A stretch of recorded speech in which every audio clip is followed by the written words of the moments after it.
El modelo de electrones libres es el modelo más sencillo que tenemos para describir algunas propiedades de electrones en metales. Y se basa en lo siguiente: tenemos un sólido compuesto por átomos. Vamos a suponer que estos átomos están en una red cristalina, aunque no es necesario para este modelo, pero se suele hacer así. Tenemos aquí nuestros átomos, y estos átomos, ¿vale? Estos son átomos idénticos, pero bueno, son distinguibles. Los átomos son distinguibles, no son indistinguibles porque están fijos en las posiciones de la red. Y cada uno de estos átomos está compuesto por, este átomo por ejemplo está compuesto por Z protones, está compuesto por Z menos V electrones localizados en el núcleo, localizados alrededor del núcleo, localizados alrededor del núcleo, y luego tenemos V electrones que son de valencia, lo que se conocen como electrones de valencia, libres, ¿vale? Están libres. Eso significa que estos electrones de valencia, en este modelo, los suponemos que se pueden mover libremente por todo el cristal. No pueden salirse del cristal, si el cristal es bien definido por esta cajita que tenemos aquí, no pueden escaparse, pero sí que se pueden mover libremente. De manera que, para describir estos electrones libres, lo que vamos a suponer es que componen un gas de electrones. Esto es un gas de electrones libres, ¿vale? Estos electrones son libres de moverse por todo el sólido. ¿Cuántos electrones vamos a tener en nuestro sólido? Bueno, pues el número de electrones va a ser igual al número de átomos que tenemos por V, que es el número de átomos de valencia que tiene el número de electrones de valencia que tiene cada uno de los átomos. Suponer que estos electrones, ¿vale? Si ahora pasamos al modelo de electrones libres, lo que tenemos es que nos estamos olvidando de los núcleos y de los electrones localizados alrededor de los núcleos, y lo que tenemos por aquí son un montón de electrones, todos estos, que se pueden mover libremente por esta caja. Esta caja que tendrá pues unas dimensiones L, vamos a suponer que es una caja cuadrada como siempre, vamos a suponer además que es tridimensional, y pasar de aquí a aquí lo que supone es ignorar la interacción de los electrones de valencia con los electrones que quedan localizados del núcleo y también con los propios núcleos. No vamos a entrar en por qué esta es una aproximación buena o mala, aunque la verdad para lo radical que es la aproximación da unos resultados muy buenos, pero bueno, básicamente lo que ocurre es que hay una compensación entre todas esas interacciones y bueno, resulta que los resultados que se obtienen no son malos. Estos electrones en esta caja, que es el sólido, tendrán unas energías dadas por, ya conocemos esta fórmula, Jx, Ji, Jz, estos tres números cuánticos, y aquí tendremos h cuadrado partido por 8ml cuadrado, y aquí tenemos la suma de los números cuánticos Jx, Ji y Jz, ¿vale? Donde estos números cuánticos pueden ir, ya lo hemos visto, desde 1 hasta infinito.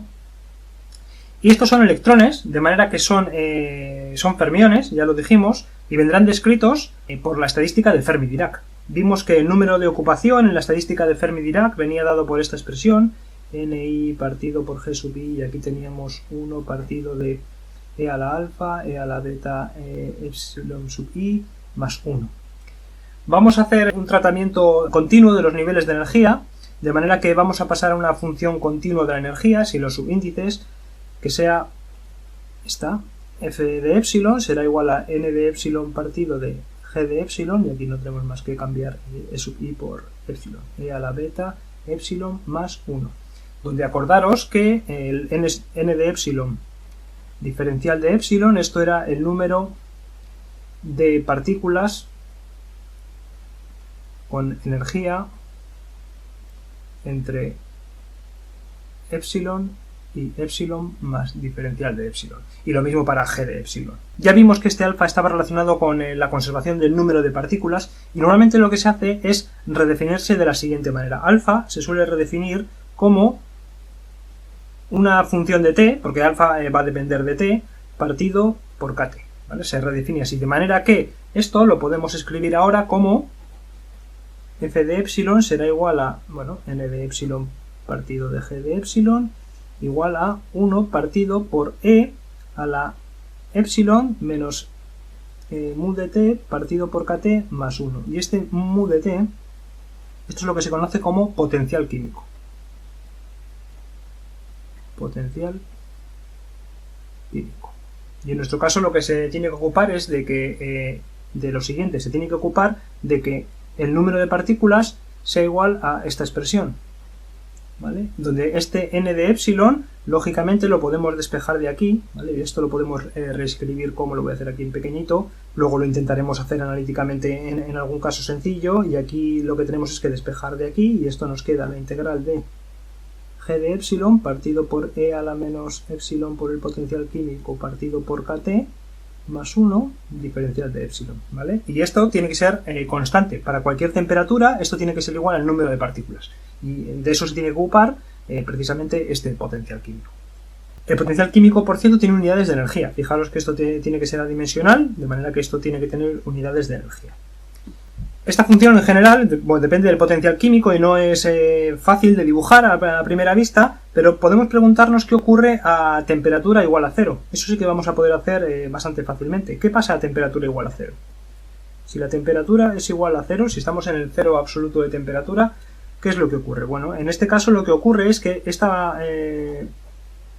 función, este número de ocupación, tiene dos límites. Tiene el límite 1 partido por la temperatura es igual a 0, esto nos puede quedar e a la infinito más 1 si esto es positivo, ¿vale? Si e menos el potencial químico a temperatura igual a 0 es mayor que 1. Y tenemos también que esto es igual a e a la menos infinito más 1 si lo que tenemos aquí arriba es menor que 0. Esto es 0.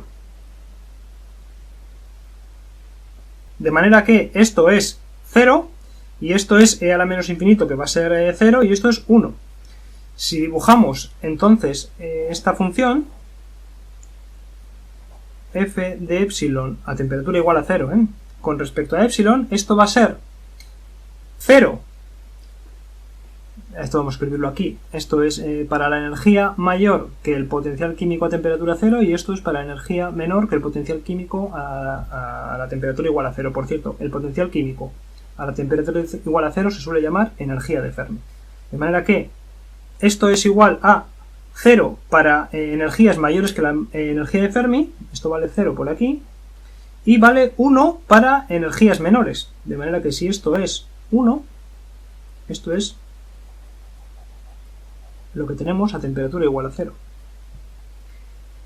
Y esto lo que significa es lo siguiente, lo que significa es que a temperatura igual a 0 en nuestro sistema de fermiones tenemos todos los estados ocupados, porque acordaros que este número de ocupación nos daba qué parte de los estados disponibles en una energía están ocupados. Si tenemos que esto es igual a 1, significa que todos están ocupados, porque es n de epsilon partido de g de epsilon, donde g de epsilon es el número total de estados que tenemos en esa energía. Esto significa que todos los estados están ocupados hasta la energía de Fermi y que todos los estados están desocupados de la energía de Fermi hacia arriba. Estos están vacíos y estos están llenos. Eso es lo que tenemos. Y esto es lógico. ¿Por qué es lógico? Por lo que tenemos es que cuando estamos a temperatura igual a 0, todos los electrones van a intentar estar en los estados de menor energía. Y de manera que, ¿cómo se van a rellenar los niveles de energía? Bueno, ya dijimos que tenemos aquí los niveles de energía explícitamente. Tenemos el nivel con los números cuánticos 1, 1, 1, que tendrán la energía esta epsilon sub 0. Tenemos eso por un lado. Y aquí el primer electrón que metemos de los n electrones que tenemos que meter irá a este nivel. El siguiente electrón tendrá que ir también al siguiente nivel de energía disponible. ¿Qué es lo que ocurre? Lo que ocurre es que los estados cuánticos, cuando tenemos partículas con spin, no vienen descritas solamente por estos tres números cuánticos, sino que aparece otro número cuántico que es el número cuántico de spin. Aparece este m sub s. Aquí tenemos m sub s, que tiene valores también de más menos un medio, de manera que los números cuánticos que describen el estado son jx, ji, jz y luego ms, que puede valer más menos un medio, de manera que cuando metemos el primer electrón lo podemos meter aquí en el estado de más baja energía y lo podemos meter por ejemplo con ms igual a un medio, y normalmente lo que se pone eso es que tiene el spin mirando hacia arriba, porque su número cuántico relacionado con el spin es positivo, y este tendrá unos números cuánticos que vienen dado un 1, 1, 1, un medio. Cuando metemos el siguiente tenemos también disponible un hueco aquí en el estado cuántico 1, 1, 1 menos un medio. Cuando vamos a meter el siguiente electrón, pues podremos meterlo aquí y el siguiente lo podemos meter aquí con números cuánticos 1, 1, 2, 1 medio, 1, 1, 2, menos 1 medio, y el siguiente podemos meterlo aquí. Pues también lo podemos meter aquí, porque en este nivel cuántico también, por ejemplo, aquí podríamos tener este, que tendría unos números cuánticos 1, 2, 1, 1 medio. Y así podríamos seguir llenando los niveles. Iríamos llenando todos los niveles hasta un momento en el que metamos el último electrón, que lo meteremos aquí, por ejemplo. Aquí habrá más niveles de energía disponibles, pero el último lo metemos aquí. En este caso ya tenemos los n electrones, y la energía de este nivel es lo que se conoce como energía de Fermi. Bueno, para seguir trabajando ahora lo que nos hace falta es una expresión para la G de epsilon, para la densidad de estados. Acordaros que estamos trabajando con electrones que se mueven dentro de un pozo cuadrado tridimensional infinito, y ya calculamos para partículas sin spin, cuando no estábamos teniendo en cuenta el spin de las partículas, cuál era esta densidad de estados. Hicimos esta construcción donde construimos en el espacio este de las J, X, J, Y, J, Z estos cubitos, y luego hicimos con la esfera cuánto cambiaba el número de estados según íbamos cambiando la energía, y obtuvimos esta expresión para la densidad de estados. En este caso lo que ocurría es que los estados cuánticos estaban definidos simplemente por los tres números cuánticos JX, JY y JZ. Ahora lo que ocurre es que tenemos el número cuántico adicional de spin, que puede tener dos valores, más menos un medio en el caso de los electrones, y eso significa que en este punto no tenemos un solo estado cuántico, tenemos dos estados cuánticos. Ahora lo que tenemos aquí es el estado cuántico 1, 1, 1, un medio, y luego tenemos el estado cuántico 1, 1, 1, menos un medio. De manera que tenemos el doble de estados cuánticos que teníamos en el caso sin spin. Eso significa que la densidad de estados simplemente va a ser el doble de la que calculamos en este caso. Y la densidad de estados para partículas con spin un medio nos quedará 4 veces pi v h cubo 2m a la 3 medios raíz de epsilon. Una vez que tenemos esto, podemos ya empezar a plantear, tenemos una expresión analítica para la densidad de estados, podemos empezar a plantear alguna integral. Por ejemplo, la que hemos planteado antes del número de partículas. El número de partículas que es constante tiene que ser la integral entre 0 e infinito del número de partículas que tenemos en un intervalo de energía por el intervalo de energía. Y esto, si lo planteamos, despejando aquí el número de partículas, este n de epsilon, nos queda la integral entre 0 e infinito de f de epsilon, g de epsilon, diferencial de epsilon, y esto es igual a, vamos a ponerlo ya todo lo que tenemos, la integral entre 0 e infinito, f de epsilon viene dada por esto y g de epsilon por esto, de manera que esto nos queda 4 pi v h cubo 2m a la 3 medios, y luego aquí nos queda raíz de epsilon partido por esto de aquí, e a la epsilon menos mu de t partido por kt más 1 diferencial de epsilon. Esta integral no es una integral nada fácil, pero vamos a poder hacerla muy fácilmente en un límite. En el límite de temperatura igual a 0, tenemos que, para empezar, esto vale la constante energía de Fermi. Acordaros que el potencial químico a temperatura igual a 0 es igual a la energía de Fermi.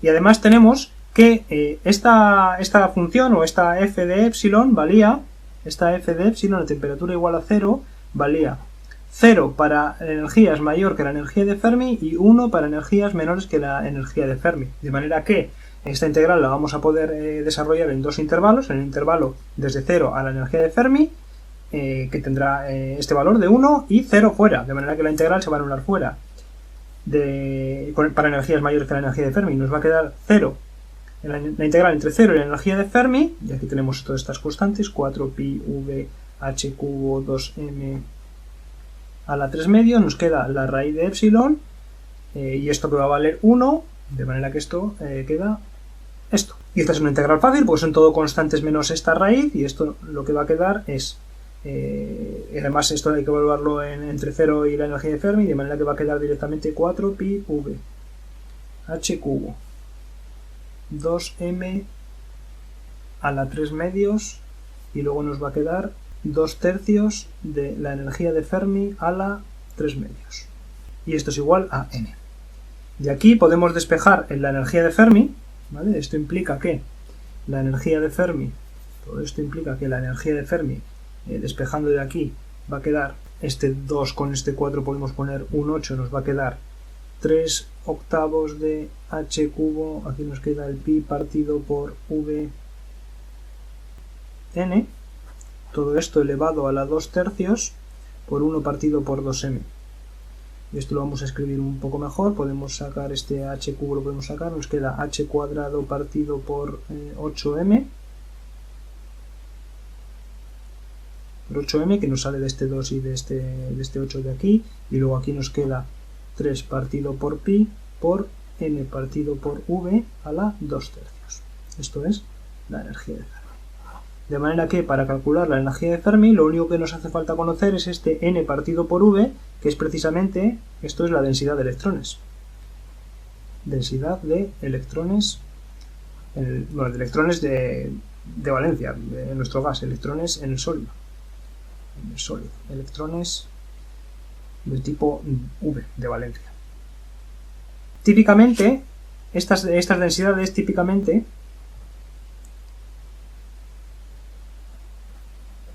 en un sólido normal, este valor es de 10 a la 29 electrones por metro cúbico. De manera que, si hacéis el cálculo, la energía de Fermi va a quedar del orden de 5 electronvoltios. Esta energía de Fermi, acordaros, es la energía de los electrones más energéticos que tenemos en nuestro sólido a temperatura cero. ¿Vale? Acordaros que aquí tenemos esta distribución de la F de epsilon en función de la energía, y aquí tenemos la energía de Fermi, de manera que los electrones más energéticos son precisamente estos de aquí, y esto es una energía de 5 electronvoltios. 5 electronvoltios es una energía bastante grande, sobre todo si la comparamos, por ejemplo, con KT ambiente. KT ambiente, que era la energía media que tenían nuestras partículas indistinguibles en nuestro gas monoatómico, tiene un valor de 0,026 electronvoltios. Y esto es a temperatura ambiente, a 300 Kelvin. Aquí estamos hablando de que a temperatura cero los electrones más energéticos que tenemos tienen 5 electronvoltios. Si fueran bosones, esto no sería así, porque hemos visto que aquí los electrones se van apilando con energías cada vez mayores porque no pueden estar en el mismo estado cuántico. Si nosotros tuviéramos bosones, esas partículas podrían estar todas en el estado fundamental. No habría ningún problema en tener los n bosones en el estado fundamental, y la energía de los bosones más energéticos sería cero, a temperatura igual a cero. Pero eso no ocurre cuando tenemos fermiones que no pueden compartir estados cuánticos, y hace que tengan que ir subiendo en energía aunque estemos a temperatura nula. A temperaturas distintas de cero, ¿vale? A temperaturas distintas de cero las cosas se complican bastante. Tenemos que el número de ocupación viene dado por 1 partido por E a la epsilon menos T partido por KT más 1. Esto es lo que tenemos, y para empezar, para temperaturas mayores que cero nos haría falta una expresión para el potencial químico en función de la temperatura, pero lo que vamos a hacer es ver qué pasa a temperaturas que no son nulas, pero que tampoco son muy grandes. Entonces, en ese caso, lo que podemos hacer es aproximar el potencial químico a su valor a temperatura igual a cero. Esto es lo mismo que hacer un desarrollo en serie, esto es mu de cero, esto es lo mismo que hacer un desarrollo en serie y quedarnos solamente con el primer término. De manera que esto va a ser válido solamente a temperaturas muy cercanas al cero absoluto. Si hacemos el diagrama, lo que tenemos es, vamos a hacerlo de nuevo, ya lo conocemos bien, lo que tenemos es que temperatura igual a cero, lo que tenemos es esto, ¿no? Tenemos que por aquí vale 0 y por aquí vale 1, el número de ocupación. Lo que va a ocurrir es que si la temperatura es pequeña, tenemos que F de epsilon es igual a 1 partido, utilizando esta aproximación, E a la E menos la energía de Fermi partido por KT más 1. Este tipo de curvas son curvas de este tipo, son curvas que tienen un valor de 1 por aquí, y luego aquí, en un pequeño intervalo centrado en la energía de Fermi, varían de esta manera, ¿vale? Esto es para una temperatura distinta de 0.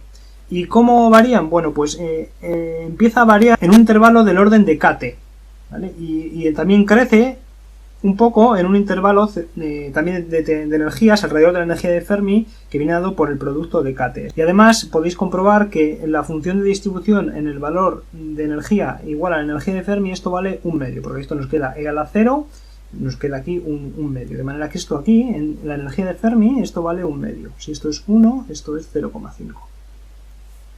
Si aumentamos más la temperatura, lo que va a ocurrir es que este intervalo se va a hacer más grande, el valor en la energía de Fermi va a seguir siendo un medio, y esto va a quedar algo más o menos así, ¿vale? Esto es para una temperatura más grande.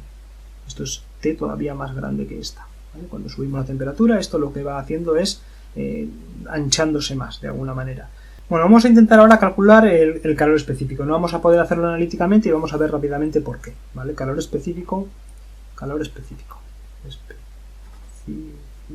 a bajas temperaturas también. A bajas temperaturas. Sabemos que el calor específico se calcula como la derivada de la energía interna con respecto a la temperatura. La energía interna la podemos calcular fácilmente, bueno, podemos ponernos plantear la integral fácilmente, será la integral entre 0 e infinito, y aquí tendremos el número de partículas que tenemos por intervalo de unidad de energía, por energía, por el intervalo de energía. Y esto nos va a quedar en la integral entre 0 e infinito, y aquí tenemos otra vez el f de epsilon, g de epsilon por diferencial de epsilon, y esto es igual, vamos a escribirlo aquí ya, la forma integral que nos va a quedar, el f de epsilon nos va a quedar 1 partido por e a la epsilon menos el potencial químico partido por kt más 1. El g de epsilon, que lo tenemos 4pi v partido de h cubo 2m a la 3 medios por la raíz de epsilon. Luego aquí tenemos epsilon y el diferencial de epsilon, de manera que aquí tenemos epsilon a la 3 medios, pero epsilon también lo tenemos aquí, y esta es una integral muy difícil de resolver. De eso no se puede resolver analíticamente. Pero vamos a hacer un cálculo muy aproximado del calor específico de otra manera. El calor específico es cómo cambia la energía con respecto a la temperatura. Y estos son cambios diferenciales, pero vamos a ponerlos como unos intervalos pequeñitos, pero finitos. Entonces, ¿cuánto cambia la temperatura? Bueno, el cambio de temperatura será la temperatura final menos la temperatura inicial, temperatura final menos temperatura inicial, y la temperatura inicial la vamos a tomar como 0, de manera que esto es igual a la temperatura final, que va a ser T. El cambio de energía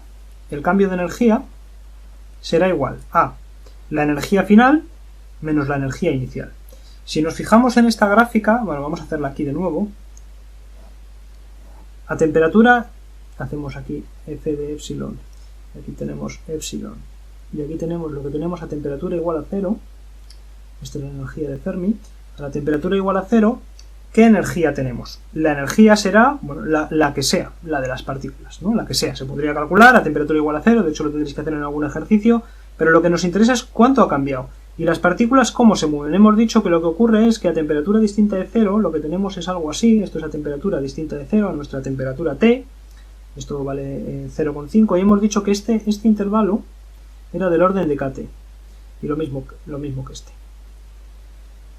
De manera que, con respecto a la situación inicial, lo que ha ocurrido es que algunas partículas que teníamos aquí han pasado a estados por aquí, con mayor energía. Entonces el cambio de energía lo vamos a poder escribir como el número de partículas que han cambiado de energía, el número de partículas que cambian de energía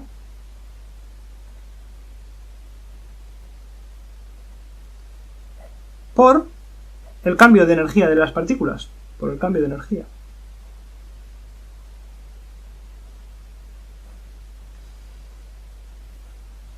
¿Cuál es el cambio de energía? El cambio de energía pues va a ser más o menos del orden de kT, ¿vale? Porque lo que están pasando es partículas que estaban por aquí en estos niveles de energía, estaban pasando a los de aquí, de manera que el orden de magnitud va a ser de kT. El cambio de energía va a ser del orden, esto va a ser del orden de K por T. ¿Y cuántas partículas cambian de energía? Bueno, pues el número de partículas que cambian de energía lo vamos a poder calcular, vamos a hacerlo por aquí. El número de partículas que cambian de energía será, tenemos que el número de partículas por intervalo de unidad de energía viene dado por esto, y esto es un diferencial de energía, y aquí lo vamos a poder poner como f de epsilon, g de epsilon, diferencial de epsilon.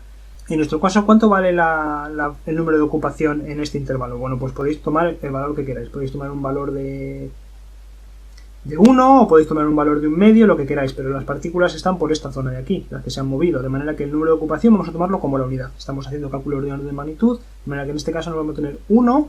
¿Cuál es el número de estados que tenemos en este intervalo de energía? Bueno, pues más o menos estamos en energías cercanas a la energía de Fermi, de manera que esto lo vamos a poner como el G de la energía de Fermi.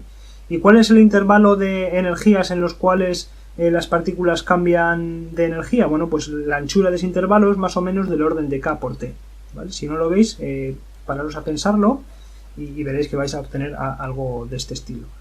De manera que esto es más o menos G de la energía de Fermi por K cuadrado T cuadrado.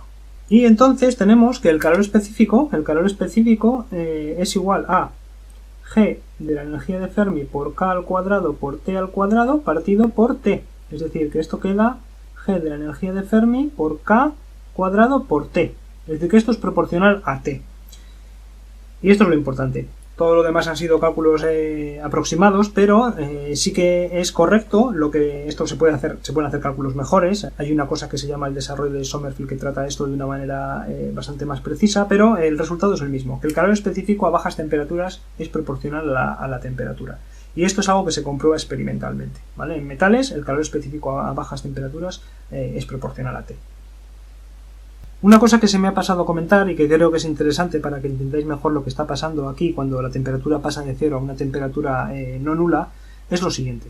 Hemos visto que a temperatura nula tenemos todas las partículas amontonadas aquí en todos los estados disponibles hasta la energía de Fermi y luego no tenemos ningún estado ocupado. Cuando pasamos a una temperatura no nula, básicamente lo que estamos haciendo es dando a cada partícula una energía de kT, ¿vale? Estamos dando una energía de kT a cada partícula. Y kT hemos visto, sobre todo a bajas temperaturas, que es una cantidad mucho menor que la energía de Fermi. Entonces, si nosotros, por ejemplo, vamos donde una partícula que esté aquí, por ejemplo, en este punto, ¿vale? Y vamos a suponer que kT, en esta escala de energía, vamos a suponer que kT tiene esta anchura, ¿vale? Esto es kT.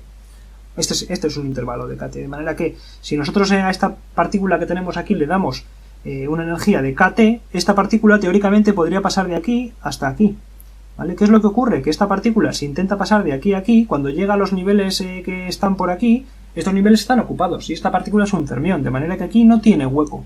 Esta partícula no puede admitir una cantidad de energía kT. Y lo mismo va a ocurrir en una partícula que esté por aquí. Esta partícula que está por aquí, si le damos kT, va a poder ir hacia aquí, pero estos niveles están completamente ocupados, de manera que no puede hacer nada con esa energía y no puede aprovecharla.